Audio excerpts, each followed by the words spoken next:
श्री राम को बचाने के लिए लक्ष्मण भैया जब गए तो माता जानकी अकेली हो गई। जब पुरुष स्त्री के संरक्षण से दूर हो गया, पुरुष का कहना, पति का कहना माता ने नहीं माना, स्त्री ने नहीं माना, तो उसका हरण हुआ। जब माता जानकी ने देखा कि एक हिरण जिसके ऊपर सोने के आभूषण की तरह चमक रही है, ऐसा हिरण जिसकी सींगें भी बिल्कुल सोने की तरह दिख रही थी। माता जानकी ने जब यह सोने का मृग देखा तो उस पे मोहित हो गई। उस मृग को पाने के लिए ललायित हो गई और माता ने प्रभु से कहा कि हे प्रभु, मुझे यह सोने का मृग चाहिए। आप कैसे भी करके इस मृग को मुझे सौंप दो, इस मृग को मेरे पास लाओ। तो प्रभु ने कहा कि पागल हो गई हो क्या? कभी मृग भी सोने का होता है? सोने का मृग, ये तो असंभव की बात कर रही हो। मृग कभी सोने का नहीं होता। परंतु वो तो मायावी था, मामा मारीच बना था सोने का मृग। रावण के कहने पर वो तो धोखा देने आया था माता जानकी को। रावण के कहने पर वो तो धोखा था और प्रभु जानते थे, श्री रामचंद्र जी यह जानते थे, यह तो धोखा है। जो सोने का मृग बनकर आया ये असंभव है, और जो असंभव है उसे मैं संभव कैसे मान लूं? इसलिए उन्होंने माता जानकी को समझाने का प्रयास किया और कहा, प्रभु ने कहा कि नहीं, सोने का कोई मृग नहीं होता, तुम्हारी आंखों ने धोखा खाया होगा। परंतु वो तो मायावी मृग था जो मामा मारीच बना था। तो कैसे माता की आंखें धोखा खा सकती थी? माता की आंखों ने जो देखा था वो सच था। इसलिए माता ने कहा, नहीं, मैंने देखा है कि वह सचमुच ही सोने का मृग था। आप मुझे वह मृग ला कर देंगे, मुझे वचन दीजिए। प्रभु ने बहुत मना किया, बहुत कहा माता जानकी को, परंतु माता जानकी ने उनकी एक ना सुनी, प्रभु की एक ना सुनी और कहने लगी कि आप मुझे वह मृग नहीं दे सकते, इसलिए आप कह रहे हैं कि सोने का मृग नहीं होता, जबकि मैंने अपने आंखों से देखा है कि सोने का मृग मेरी आंखों के सम्मुख चला गया, सोने का मृग था। प्रभु ने जब जान लिया कि अब माता नहीं मानने वाली है, तो प्रभु लक्ष्मण जी से कहे कि आप इनकी रक्षा के लिए यहीं रहो, मैं अभी उस मृग को देखता हूं और लेकर आता हूं। प्रभु उस मायावी मृग के पीछे चल दिए जो मामा मारीच बना था। जब पीछा करते करते, उस मृग का पीछा करते करते प्रभु एक ऐसे स्थान पर पहुंचे जहां पर मृग रुक गया था। जैसे ही रुके मृग को प्रभु ने देखा, एक ऐसा बाण चलाया कि बाण जाकर सीधे ही उस मृग को लग गया, उस मृग को जा चुभा। जब मृग को बाण ने चुभा, बाण जब मृग को चुभ गया तो मायावी मामा मारीच अपने वेश में आकर प्रभु लक्ष्मण का नाम लेने लगा। लक्ष्मण लक्ष्मण कहने लगा, सीते सीते कहने लगा। तो प्रभु ने सोचा कि बाण तो मैंने इसे मारा और यह सीते सीते लक्ष्मण लक्ष्मण क्यों कह रहा है। जब सीता जी माता जानकी ने ये स्वर सुने, वो मायावी मृग जो मामा मारीच था प्रभु की आवाज में बोल रहा था।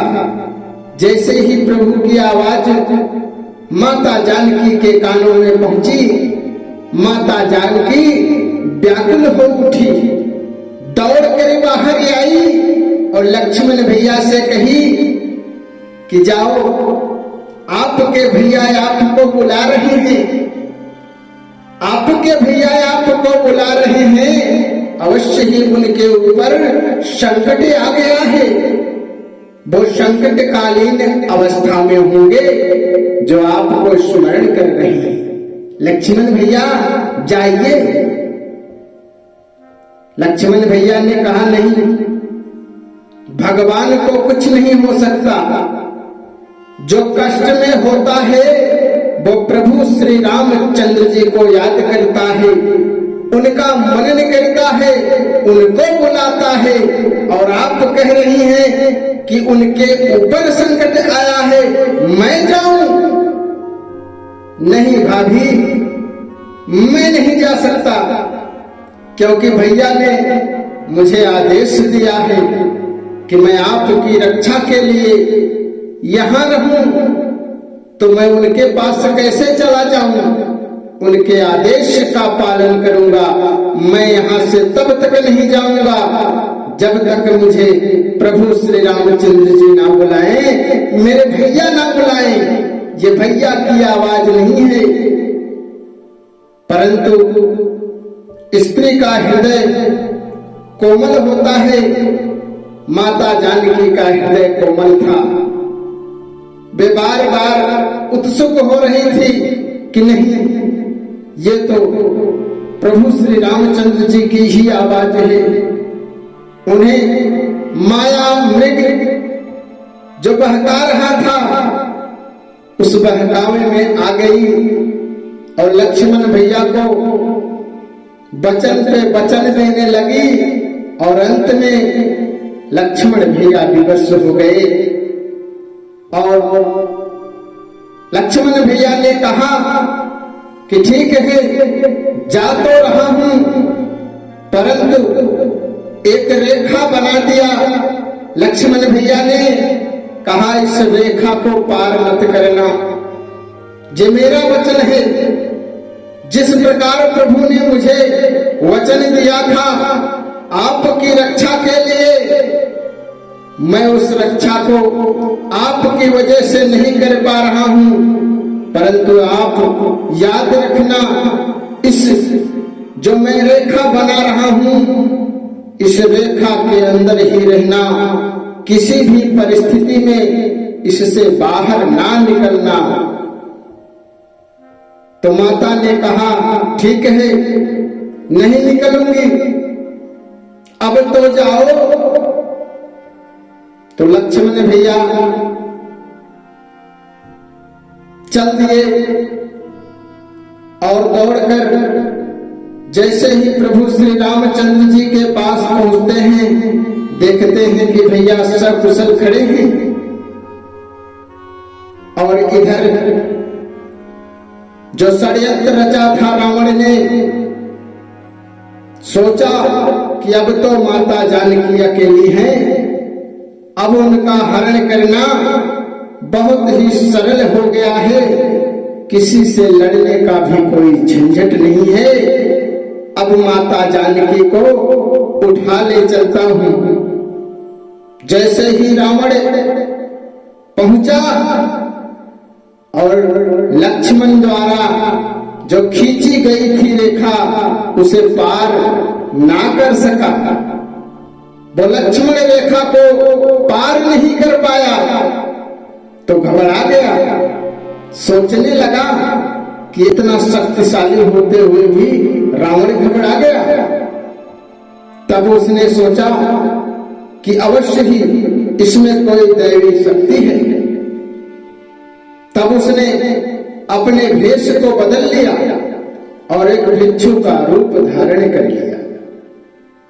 जब भिक्षु का रूप धारण किया तो माता को बुलाने लगा, भिक्षाम देहि, भिक्षा के लिए पुकारने लगा।